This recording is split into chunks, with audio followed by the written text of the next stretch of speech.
Hello again. I know this is quite soon after my last video, but I just wanted to share a little something quickly, which is really just sticking with me um, after my last recording just moments ago, which I wanted to kind of do on its own, and that's just this kind of concept. Um, I talked a little bit about fear um, in the last one, and I just wanted to share that I really have come to believe recently that the way that we view God is really the way that we view ourselves. Um, and in that way, our beliefs are a reflection of ourselves and our subconscious in many ways. And I think, this is obviously something which is compounded by the effect of institutions where a particular understanding or viewpoint perspective of God can become so solidified and liturgicized in the way in which it kind of traditions form and habits develop as the human brain is so susceptible to with its default mode network and how it functions. Um, that we've kind of developed these like societal perspectives of God, um, specific lists or specific text which is venerated as the words of God, and the truth, the this exclusive uh, aspect to belief, and that's something which I found personally has only really brought me and others pain. Uh, One might think that it gives a sense of security and identity, but ultimately, I think identifying with something so limited will only bring you pain in the long run, or subconsciously in a way in which you know that there are things that you are ignoring or having to forget in order to retain your kind of certainty about a specific view that you have without, trying to reflect on the conditions, the circumstances, the context that has led you to adapt that belief, because ultimately all beliefs are adaptational. If you just think purely in biological evolutionary terms, things, any strategy or behavior or mechanism of being that exists ultimately is in this constant feedback loop with the environment and the people that are around you. And if you couldn't speak the same language as people, then you wouldn't have the concepts that you do, you wouldn't believe the things you do. And in that way, language shapes your world. And as I've mentioned before, I think the most significant uh, aspect to this for me is the way that gender comes in here, and the way in which this masculine view of God has developed, which seems to be very much focused on the judgmental aspect of God. Um, in my personal view, I think this is really just a kind of trauma response to all the various wars that have occurred throughout all of human history. I mean, there's not a single community that hasn't been touched by warfare. And the more standardized language becomes, the more wars have had to be fought to establish that kingdom, to establish the wealth and power of specific individuals, um, who then are responsible for shaping uh, popular consciousness through their influence. Um, and yeah, I mean, I really do just think that for me, it's also linked to the industrialization and the way in which humanity is disconnected from nature, and we've gone from living generally next to rivers, which are kind of these flowing natural bodies which have a lot of plant and wildlife around them. We kind of live in this kind of cycle with them, living nomadically off the land, just kind of searching for rivers. We've gone from that to kind of farming, and then as that's become more and more abstracted and more jobs have developed, and we don't all have to farm and collect food, it's enabled this, yeah, the creation of people who just write, for example, and then the people who just write, the scribes, who developed after there's an agricultural surplus. Then those scribes are someone who's paid by someone who has excess money, and that person tended to be a man in the ancient world, and also would be a man who would retain their position through warfare. And for and in on the other side of it, on terms of how people might be receptive, as opposed to analyzing the source of information, knowledge, stories, because that's ultimately what everything is, or seems to be to me. Um, well, instead of this kind of oral living story that existed in the ancient world, and still does around the world, as languages become more centralized, and we've had this kind of emergence of this very patriarchal view of God developed by the men who were employed by men to copy and distribute these words. I think that's where the fear has kind of come from, and I think that the fear is so linked in that way with the experiences of these men, with the agendas of these people who are funding things, the people who decide which copies are made public as well and which copies aren't. You can look into that. It's an endless rabbit hole looking into like how many private libraries exist and ancient documents, and when specific documents were destroyed, etc. And archaeology too. It's not just the written word; it's also ancient objects which might violate in some way the conventional kind of materialistic atheist view that is now so prominent in society, even if it feels like it's kind of reached it's reaching its point, and there's this kind of resurgence now of spirituality as the internet is facilitating so many more lines of communication, and just getting us closer to the end of it all, to the singularity when we merge with the machine, and man's wildest dreams are achieved, and it turns out to be a nightmare, in my opinion. And if only he would have listened more to the women, and for me, I really do draw comfort whenever anyone comes at me in a way which is out of concern. So I know people in my life who their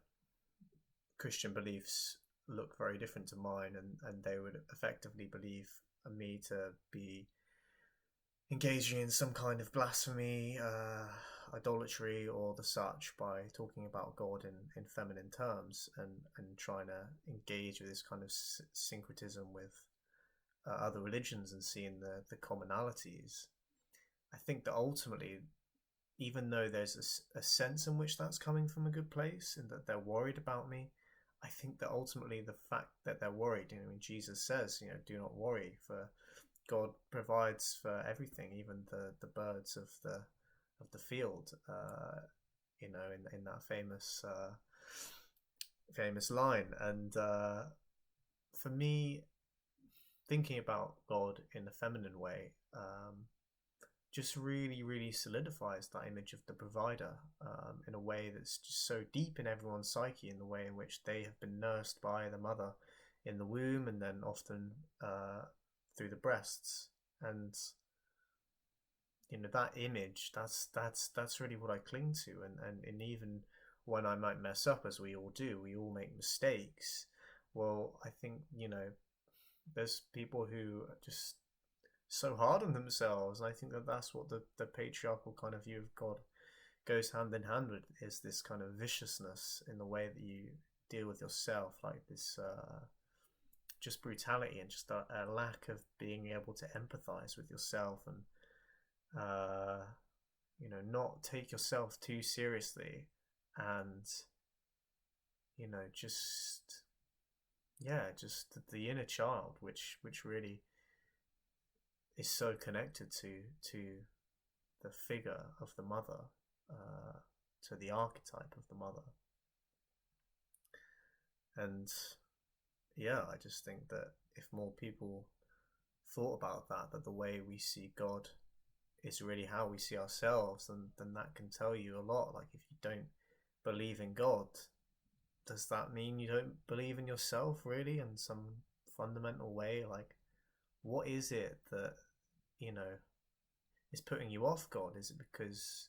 you feel God is judgmental? And are you judgmental upon yourself? Like, how I just I would just, it's something I've been thinking about a lot recently, and it's something Carl Jung talks about quite a lot, and the way in which we project ourselves into other people and into the way in which we talk. Sometimes if you just talk before you're thinking it through, then you can kind of access your subconscious, and in that way, I think if you really analyze what you're saying and your beliefs, you can kind of deduce what your subconscious really believes, and the kind of deepest parts of yourself that so many of us are disconnected to, because it's just it feels overwhelming, and in many ways it can be overwhelming, just this sense of just all the emotions that accompany the image of the mother, just the crying of being a child, and being away from her presence, and just the comfort too. And I mean, that's what I really cling on to, and I do,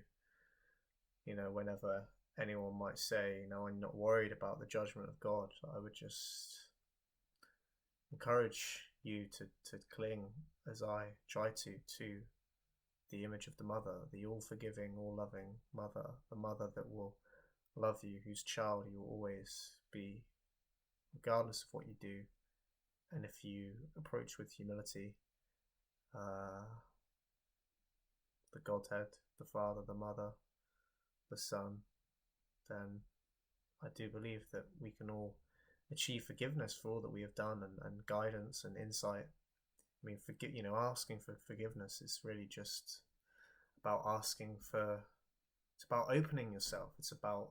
saying, I want to transform, I want to change, I want to get out of these habits that I've been stuck in, that my culture's been stuck in for thousands of years, that, I want to get out of this way of being that just causes me more stress, that just doesn't make me happy, doesn't leave me fulfilled, just continuing in the rat race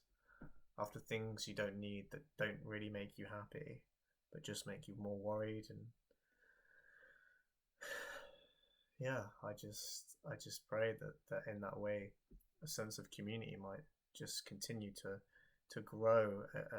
from the grassroots up, kind of thing, and rather from top down. I think that's the way that the world will be changed, and that's what the internet enables, is these formations of these communities from the ground up,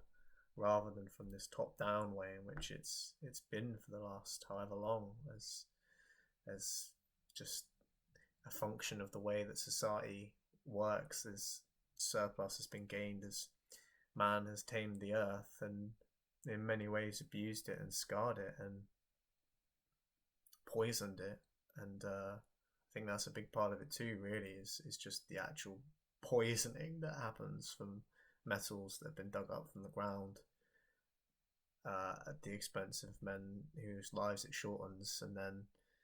often things are poisonous to us, chemicals we produce, metals, like the Romans using their lead pipes, and now we're all sucking on the vapes. And I think that's really only hindering things more, as people just aren't healthy and operating as their bodies are designed to be. We've been so disconnected from nature and from the cycles of the moon, especially as I mentioned a little bit in my last video, and just the knowledge of the stars that's faded as they too have faded from our view as artificial lights have come to dominate our attention. And I just hope that we don't get lost in the nightmare. I think that's really what life comes down to. It's will you be lost in the dream or will you escape it, kind of thing? Because I think that's what it is really. And as I said, I think before in the previous video, I think that's what the afterlife is. It's like waking up, and your mum will be there or your dad, and be like, it's okay, you know, it was just a dream. And yeah, I think I just cling on to that image of the mother, the forgiving mother, the nursing mother. And I don't think the father always has to be the judgment, and the roles can switch, and it's different for everyone. Of course, this is just my 2 cents, my stream of consciousness on the matter, but it's something which is still something I'm kind of grappling with during this season, and I just, yeah, I think people just need that openness, the openness that,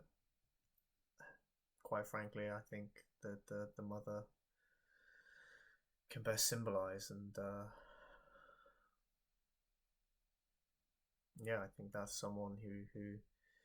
is truly a philosopher who loves Sophia, as the term means in Greek, philo meaning love and Sophia meaning wisdom.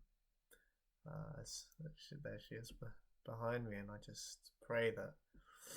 wisdom's healing rays might pierce us all and prompt us to reflect on how we can project our own insecurities and maladapted thought patterns onto God, onto others, even onto the world. And yeah, I just wanted to share that, and it's just a brief little one, but I'd love to hear any thoughts anyone may have on that, and I'd love to discuss more Jungian kind of concepts in future. And I really think that, yeah, I just hope that I might be able to inspire some imagination, and ultimately I'm just seeking, as I think we all are, the origin of it all, and what it all means, and you know, listening to the echoes of civilizations, our ancestors, and their struggles and lessons, which I think are still there somewhere in us, and reverberating through the ages in a morphological fashion, as Sheldrake would say. Yeah, I just wanted to share that, and I hope that the image of the mother might bring you the same comfort that it has me.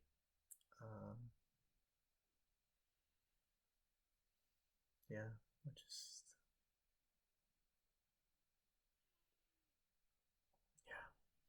I don't know. Just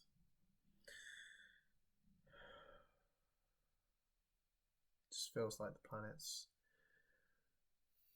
changing, and for the better, and it just feels like we're coming over the edge now. We're going through the darkest bit of the night, and it's going to get crazier from here on in, but I think better too, hopefully, and more complete, and just a whole other dimension of reality which has been long concealed, just revealed again, and just more, I pray. Yeah, Oh, then I guess